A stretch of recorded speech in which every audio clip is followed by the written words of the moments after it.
Welcome everybody to a look at a new Radiance Films release, and it is 1965's Planet of the Vampires. So this is directed by Mario Bava, who I've seen 6 other films from. Favourites from him being the likes of Blood and Black Lace, Black Sunday, and The Girl Who Knew Too Much. And this is a science fiction horror film clocking in at 89 minutes long, or 88 minutes long if you watch the English language version. It stars the likes of Barry Sullivan, who I've seen in 8 other films, who was in the likes of 40 Guns, Framed, Tension, and Jeopardy. Unfortunately, I don't think I've seen anyone else in this film before. So, after landing on a mysterious planet, a team of astronauts begin to turn on each other, swayed by the uncertain influence of the planet and its strange inhabitants. So this is overall a really rather quite lavishly produced film, despite its relatively small budget of $200,000. And while there isn't a great deal of spectacle, it is nonetheless an entertaining effort. The production design looks absolutely exquisite, be it from the design of the ship to the likes of the skeletal remains of some aliens.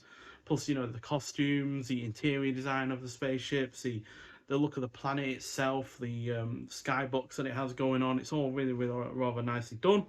It is also sort of overall well paced. The cinematography is also on point, especially with the look of the film in terms of the cinematography as well. It's not just the way it's shot, but it's also how they've shot it. You look at your Hammer Productions, for instance, it's kind of like that in that regard. The cast is also good. It has some decent violence, and I love how the plot concludes.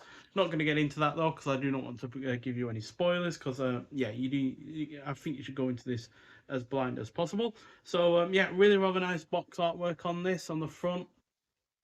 Got the Planet of Vampires on the side, and they also got, and again, more nice artwork on the rear.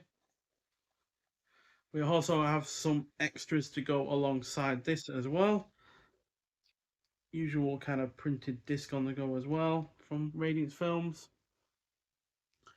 We also have some art cards, which are the different kind of posters that this film had going for it, because it was released under different names. So, Planet of the Vampires is how it was called in the likes of America, as AIP released this alongside Die Monster Die, which is also getting a release, I think, from BFI later this year. So I'm really looking forward to that. Kind of a coincidence, I guess. And I think that's the Italian design. We've got another kind of one going as well. That creature does not appear whatsoever, so ignore that. It's kind of a bit of false advertising there for you. And we've got another different Italian design. This one I really like just because it's kind of minimalist. And I really like the colours that it's got going on for it. It kind of really does evoke the kind of colours that are used in the film. And then I believe this is the Spanish version, which is a little bit underwhelming. I mean, that's not how the ship looks whatsoever, for instance. So yeah, not particularly great in that regard. And then we also get we get a booklet for inside the case, but we also get a booklet on the outside as well. Again, we've got the kind of artwork that we've seen already on the front and the rear. And then inside we get One Night of 21 Hours by Renato Pestrinero. Probably saying that wrong. So Mario Bava's 1965 film Planet of the Vampires was based on this short story translated from the Italian by Francesca Coppola. So yeah, I didn't know it was based on a short story, so that's interesting that we get that inside this booklet. It's not so often that we get something like that with these releases, but we also get a big fat booklet that comes outside of the case. Nothing on the rear. And so yeah, inside we've got cast and crew, and we've also got Gazing into the Abyss of Deep Space and the Realms of Horror from 2024 by Jerome Ruta. Then we've got A World of Endless Night, The Artistry of Planet of the Vampires from 2024 by Martin Contiero. Then we got The Birth of Alien, Visiting Planet of the Vampires from 2024 by Barry Forshaw. Then we've got Planet of the Vampires, Utopian Possibilities by George Daniel Lee. That's also from 2024. And finally, also from 2024, we've got Terror from Space, Lovecraft and Cosmic Horror in Planet of the Vampires by Kyle Anderson. Also got transfer notes and credits. So, yeah, as well as shots from the film throughout. So there's a spaceship that it's got going on. There's a planet that it's on as well. Yeah, I really do love the design of this film.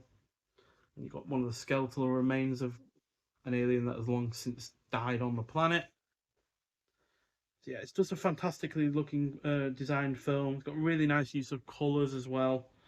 Here's a film that I mentioned that it was released alongside of that we're also getting on a BFI release later this year. I think it's BFI that are releasing it, but regardless, I'm looking forward to seeing it.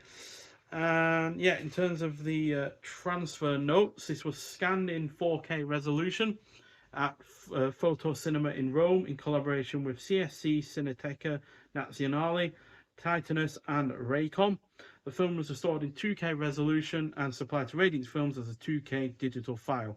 The restoration was supervised by Lamberto Bava and supported by Nicholas Winding Refn. So, yeah, a couple of filmmakers themselves involved in that, and yeah, a really rather thick booklet to go alongside with it. We've also got a reversible sleeve as well. So I've got a lot for this release. I've not skimped on this whatsoever, which is really rather quite great. And then we've got extras on the disc as well. So alongside the 4K scan, we've got a high definition presentation of the Italian version, 89 minutes long, and then 88 minutes long for the English version. Not quite sure what the difference is. I imagine it might be a bit of violence here and there, some cuts cut away slightly quicker maybe than earlier than the Italian version. Then we get an alternate Kendall Schmidt score, uncompressed mono audio. We get archival audio commentary by Tim Lucas, author of Mario Bava, All the Colours of the Dark from 2014. Then we also get Transmissions from a Haunted World, a new documentary which explores Planet of the Vampires, Mario Bava, and the connection between Gothic and science fiction. I'm pretty sure this was his only science fiction effort. But yeah, it's really does look like a kind of Gothic kind of film. You think of the Hammer horror films from the 60s and 70s. It does look like that, but in space on a different planet. So yeah, really rather cool in that regard. It's co-directed by Dima Balin and Kat Allinger, and features interviews with Guy Adams, Xavier Aldana Reyes, Alexandra Benedict, Johnny Maines, and John Llewellyn Probert. That's from 2024, clocking in at 41 minutes long. You've also got archival interview with Lamberto Bava from 2022, clocking in at 13 minutes long. You've got the Super 8 version of the film, which is a reconstruction of the cut-down version distributed as Planet de Vampire, viewable with Italian or English audio. That clocks in at 17 minutes long. You've got Joe Dante and Josh Olson trailer commentaries. The filmmakers provide a short overview of the film. That's from either 2013 and 2014, clocking in at 6 minutes long. Also got a trailer, press and image gallery from the Tim Lucas and Alan White Upchurch collection, and then all of the physical extras that I've shown off already. So yeah, fantastic release, a really enjoyable film. Like I said, it's not perfect, it's not got all that much in the way of spectacle, and yeah, you could certainly maybe drum up a little bit maybe of extra characterization. There really isn't that much going for it in that regard, but on the whole, a really entertaining effort. Looks gorgeous, the production is exquisite, the cast is good, and like I said, it is overall an entertaining film throughout. So highly recommend it if you've not seen this already. But if you have seen it, I'd like to hear your thoughts on it. But nonetheless, thank you for watching, and I'll see you in the next one. Bye.